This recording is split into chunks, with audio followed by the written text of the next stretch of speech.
Good morning, reception. I hope you are all well. Today we are going to be continuing with our story, 5 Minutes Peace. And let's just remind ourselves with what happened and where we left off.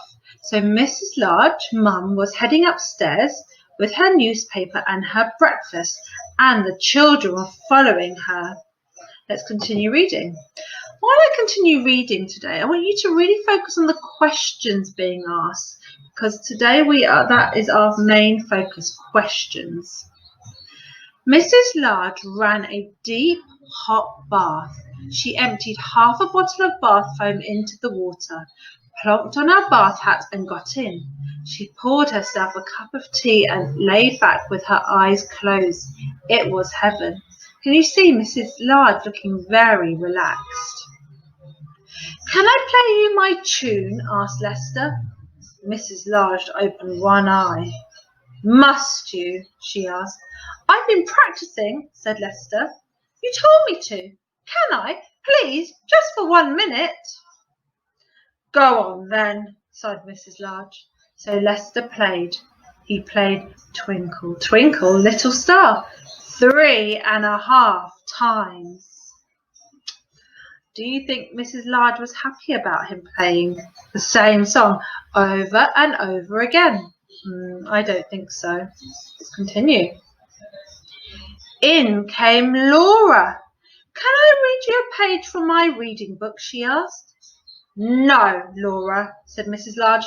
"Go on, all of you, downstairs." "You let Lester play his tune," said Laura. "I heard.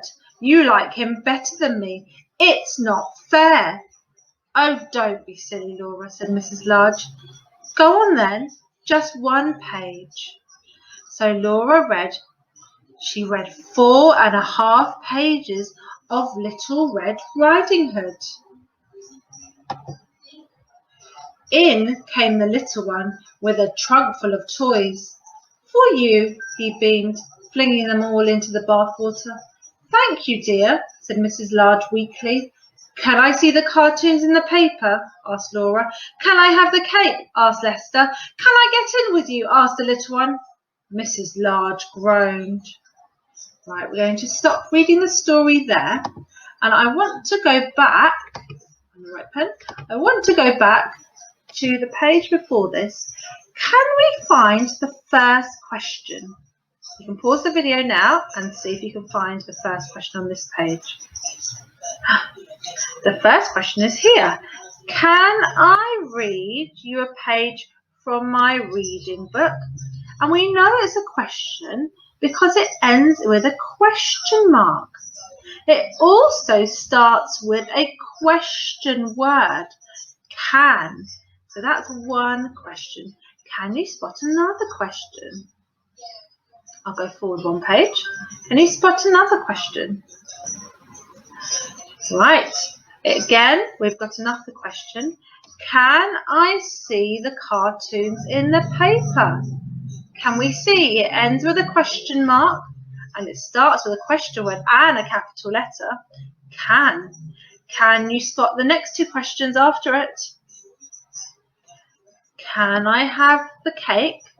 And can I get in with you? Again, starting with can and ending with a question mark. So today's writing, I want you to think about the questions that you ask your grown-ups at home, and you are going to write them down. And we'll do an example together. Right, like I said, I'd like you to think of some questions that you always ask your grown-ups at home. So I'm going to write some questions that my children always ask me. I want you to think of at least 3 questions. Remembering to start with a capital letter because it's a question ending with a question mark. So the first question the children always ask me is, can I have a snack, please? Can I have a snack, please? 6 words.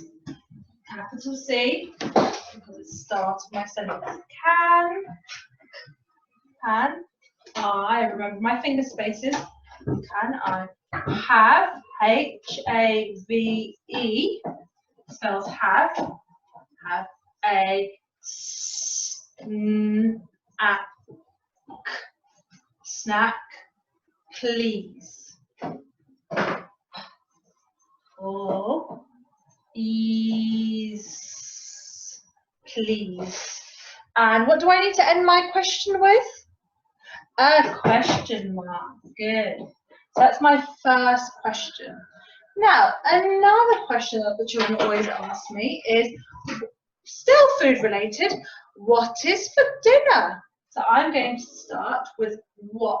I'm going to give you the spelling for what. It's a bit of a tricky one. Capital W again.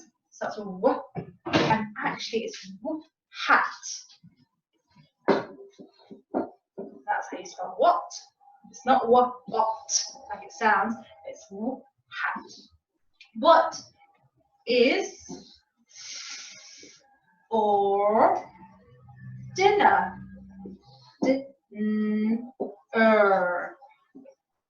Have I done that correctly? What is for dinner? Have I forgotten anything? Yes, I've forgotten a question mark. It's very important. And one more sentence.